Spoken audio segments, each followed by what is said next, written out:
Hi everybody, this is Shannon. Thanks for joining me on No Shelf Control tonight. I am coming to you with a single book review tonight that I'm very excited about. It is something that has been recently published and that I have recently read. I actually received it in my Bookgram box from Gramercy Books here in Columbus, Ohio, and was super excited to get it. Read it through pretty quickly and am dying to tell you about it. So I think we should get started. Tonight's book is actually called Pineapple Street. It is by Jenny Jackson. It is a novel, and the blurb on the cover says, "Vibrant and hilarious, brimming with truth." And that is a quote from Cynthia Dupree Sweeney, best-selling author of The Nest. And I'm sure that you're familiar with her. I read The Nest and really liked it. I would compare these two books in a lot of ways, but actually thought that Pineapple Street was a little better. Both sort of focus on the elite of society. There have been some criticisms that, it is that focus on elite society, but I think it was a lot of fun to see how the other half lives and to watch sort of their relationships grow. I felt like Jenny Jackson did a better job than Cynthia Dupree Sweeney, sorry Cynthia, at giving us some true plot and some true things to care about these actual characters. That it wasn't just their money and their lifestyle that we were looking at, but actually the relationships and the growth and, how they interacted with one another. So before I get too far along here, let's talk a little bit about the details of the book. So it was published March 7th, 2023, so just 2 months ago, by Pamela Dorman Books, and it is 304 pages. And I'm going to go ahead and read you the synopsis. It says, Darlie, the eldest daughter in the well-connected, old-money Stockton family, followed her heart, trading her job and her inheritance for motherhood, but giving up far too much in the process. Sasha, a middle-class New England girl, has married into the Brooklyn Heights family and finds herself cast as the Ariviste outsider. And Georgiana, the baby of the family, has fallen in love with someone she can't have and must decide what kind of person she wants to be. Shot through with the indulgent pleasures of life among New York's one-percenters, Pineapple Street is an addictive, escapist novel that sparkles with wit. Full of recognizable, lovable, if fallible characters, it's about the peculiar unknowability of someone else's family, the miles between the haves and the have-nots, and the insanity of first love, all wrapped up in a deliciously funny, sharply observed debut of family, love, and class. So actually, one thing that I just read there that I had overlooked previously is that this is a debut. I love a great debut. And I think Jenny Jackson has really outdone herself if this is her first book. I do understand that she may be the editor of Tomorrow and Tomorrow and Tomorrow.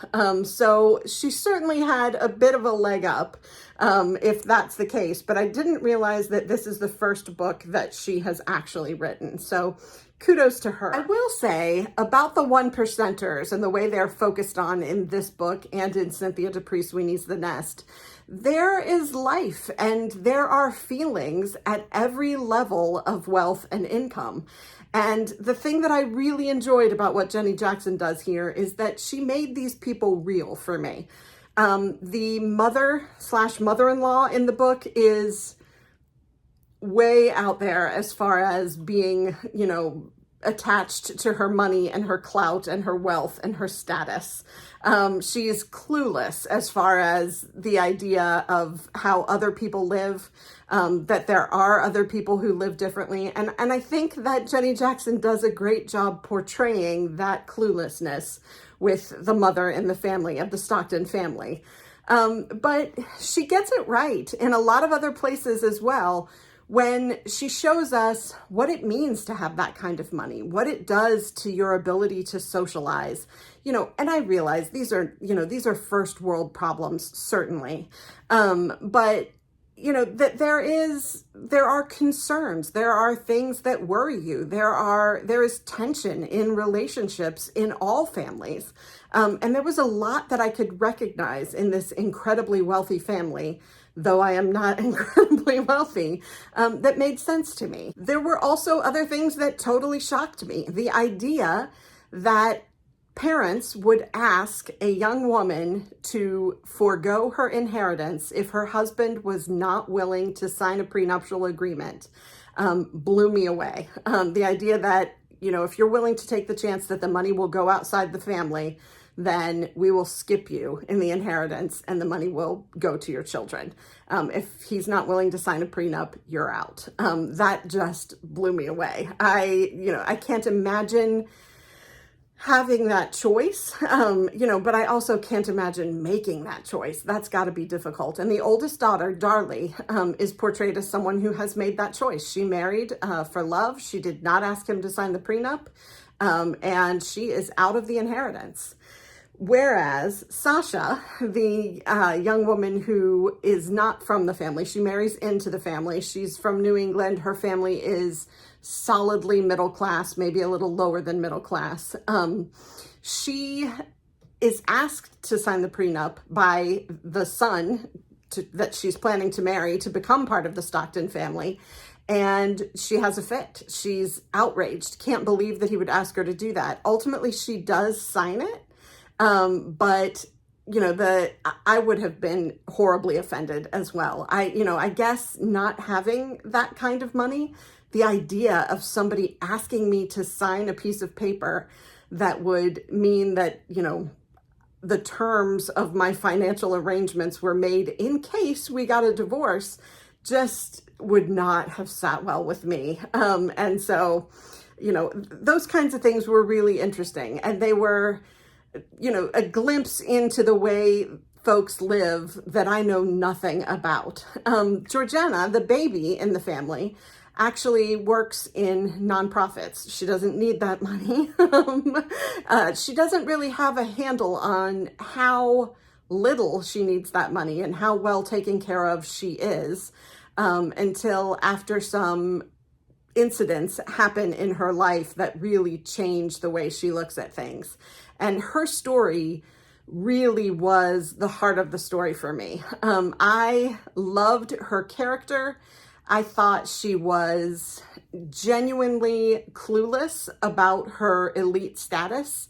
I thought she was rather helpless in a way that seemed believable, and that she got herself into a situation that she certainly didn't see coming, and I didn't see coming. And that was part of what I loved about the story. There were two moments where I went, I didn't see that coming. And then oh gosh, I can't believe that just happened. And both of those were with Georgiana. So I really loved watching the story unfold for her and seeing how things were going to change in her life based on the things that happened that I'm not going to tell you about because they're major spoilers.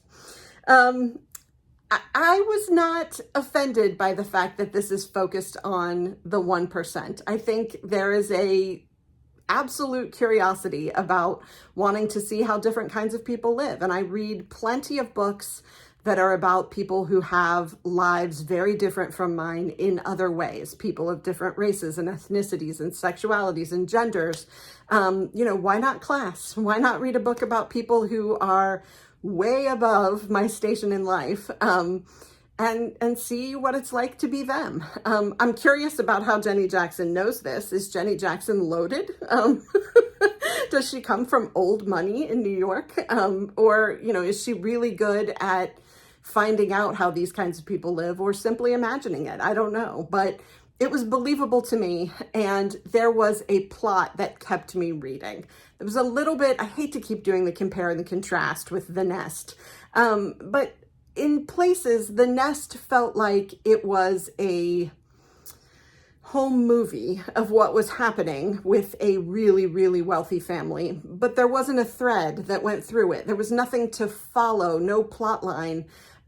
It was interesting, but I didn't know what the story was meant to tell me.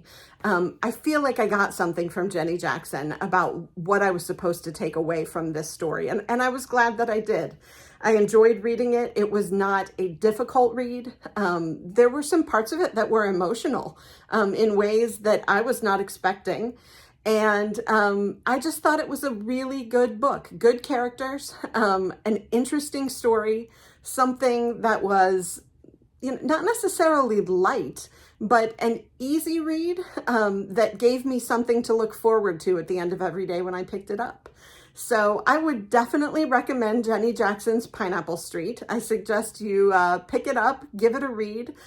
Try not to be too envious of how the other half lives. I think the one thing that you will take away is that we all have our problems. We all have things that concern us and worry us and tensions that develop in our lives despite, affluence and despite class. And, I think that was a fair lesson for me to have learned in reading this book. So I hope you'll pick it up. I hope you have enjoyed this review from me.